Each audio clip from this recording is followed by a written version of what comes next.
दिखा ना, चश्मा दिखा तो क्या बोलना है पता है। फाइनली मेरा दोस्त ने चश्मा ले लिया। 4 दिन दुकान में जाके देखते देखते आज तो पक्का खरीद लिया। आज बोला जब तक नहीं खरीदेगा दुकान से नहीं जाऊंगा। अरे ये गाड़ी की बिना आवाज़ भाई मस्त आहे ना रे। डुम टाड़ा नहीं, क्या बोलना है भाई, गाना तो बिल्कुल नहीं बोलूँगा। और कुछ नहीं चाहिए, मेरा हो गया पूरा ईद का सपना हो गया। 3-4 हज़ार रुपये चला गया। कितना?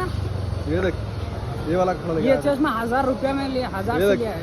ये इसका देखा है। डुम डुम हाँ, टाड़ा। स्टोरी लगाया मैंने, देखा हो ना, व्हाट्सएप में लगाया था ना स्टोरी, हाँ, तो मैंने देख लिया।